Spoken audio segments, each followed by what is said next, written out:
In this Dragon's Dogma 2 video, we're going to be talking about the warrior vocation and talking about how it plays in combat, what its role is, what are good pawn pairings, what are the basics of playing a warrior, how to manage your stamina when playing one, what skills to use, what augments and equipment to use, and of course how to acquire this vocation.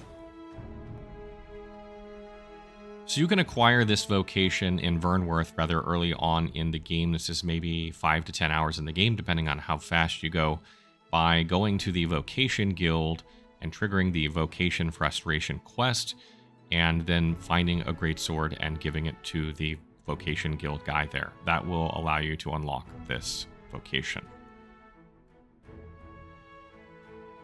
So that being said, let's talk about how the warrior plays and what its role in the group is. So the warrior is kind of a mix between a tank and a DPS character. It does a lot of damage, but it also can tank a lot of damage, and it has a way to generate threat, or a couple of ways, I should say. So it's a character that you can replace the fighter with if you want to tank in your group. And it excels at knocking down enemies, and obviously knockdown enemies are very vulnerable, and they're not attacking you, so it's very, very good to have in your group. But it plays very, very slowly compared to something like the Thief or Mystic Spearhand. So it's definitely not going to be a class for everyone, and it can take some getting used to, and it might feel a little bit clunky when you're first getting the hang of it until it really clicks for you. Now, because this is kind of a tanky-ish DPS class, I would recommend getting a mage for your main pawn, and then picking something like fighter at the beginning of the game, and then switching over to warrior once you get it several hours into the game. And that way your mage can support you, can buff your weapons, can heal you, etc. And that's a very good pairing in my opinion. Okay, so let's get into the basics of playing a warrior first. The first thing we're going to talk about is charge attacks. So when you press the default attack button for the warrior and you hold it down, you'll actually start charging it. You'll see you kind of go into this stance. You'll see a flash, that means it's fully charged. And you can continue to hold it after that if you want. But once you let it go, it's going to do a more powerful attack. And you can do this with skills as well to make them more potent, deal more damage, have more knockdown effect, etc. And what's really great about this for the warrior is that while you're charging, you're almost immune to flinching. You're not completely immune, and you take less damage, which allows you to kind of wait for enemies to get near you. And even if they hit you, it's not going to, cause you to flinch. So you can just let go of the button and still use it a lot of time. So that's what makes them kind of tanky, allowing them to take damage and still survive. And if you're playing a warrior, you're going to be using your charge attacks all the time.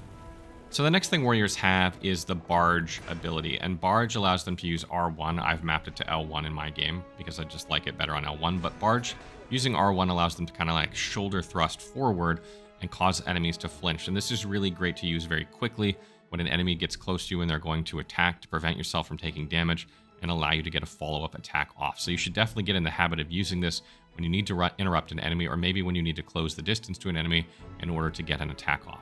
So next we're going to talk about Stone Splitter, which is effectively the heavy attack of the warrior. And this is something you're going to use all the time on your warrior because it deals a good amount of knockdown damage and it causes enemies to flinch a lot of the time.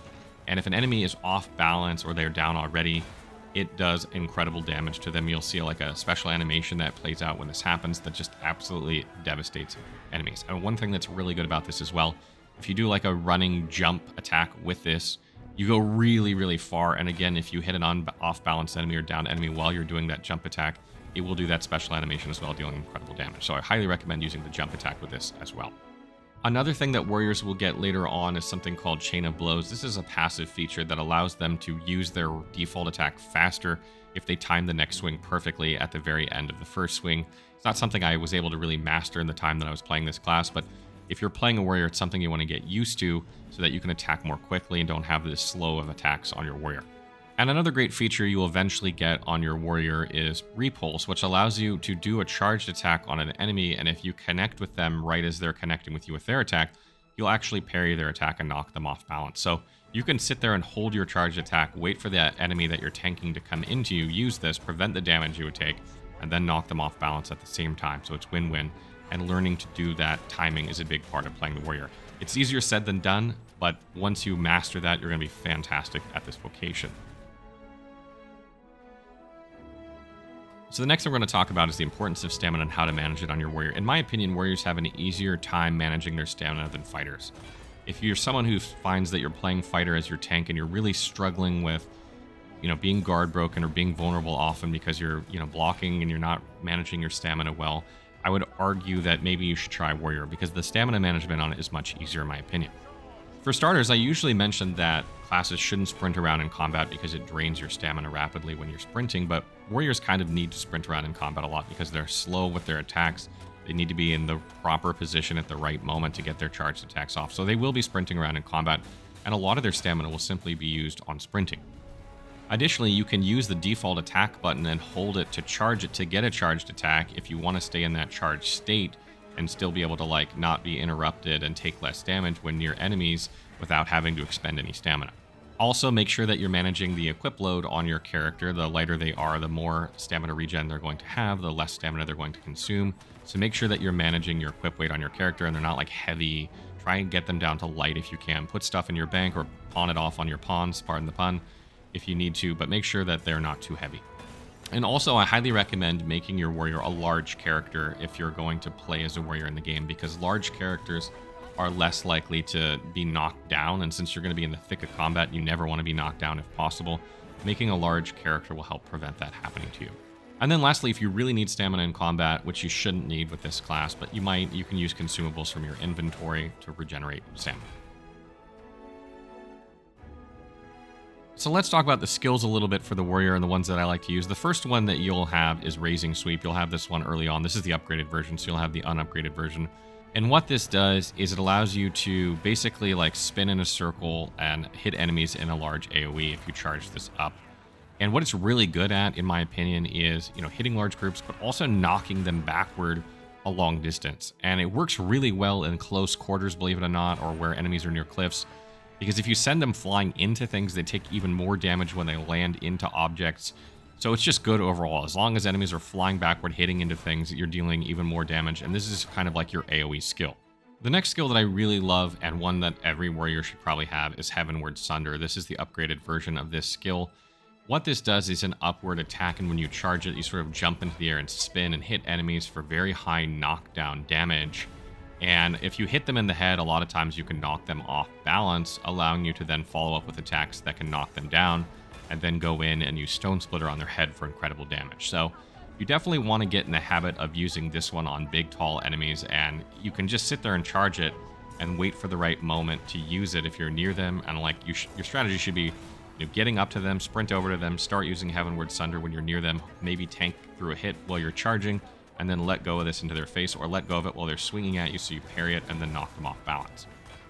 And another skill that I really love that sort of makes your warrior more into a tank and more survivable is Tidal Fury. What this does is it allows them to block with their weapon, and if you time it correctly, right when an enemy hits you, you'll actually parry that attack and counterattack, dealing damage at the same time. I find it really nice against flying enemies. It's a good way to deal with them because it's hard to time your attacks fast enough to hit them, or you might swing early, but if you use this at the right moment, you'll get a counterattack off, so that's really nice. And it just gives you a way to sort of block damage. Now, if you use it before an enemy hits you and you don't use it at the exact moment, you'll block, but you won't get that counterattack. But it's still really, really good to use to give you a defensive thing that you can use really quickly, and the animation is very fast, so it sort of gives you a way to block as warrior. And the last skill, you can really use whatever you want here. I tested a lot of skills, and really it's kind of a matter of preference in that last spot. But one I will bring your attention to that I think you should have on your warrior pawn, if you have a warrior pawn, is Bellow or Roar. You might even want it on your own character. This allows you to taunt enemies effectively, and if you put this on your warrior, that's going to keep aggro on them, allowing them to tank things while you are ranging into them with your ranged character, or maybe meleeing with your thief, etc., or Mystic Spear Hand. So it's good to have on the pawns. You might even want it on your main character if you want, but I find that aggro is not usually a problem for you when you're playing a warrior. So it's really up to you. Pawns definitely should probably have that. When it comes to augments for your warrior, you're going to want things that increase your protection, help you generate more threat, give you stamina recovery. There's a lot of good augments between all the classes. It'll take you time to acquire all these, but there are a lot of good ones.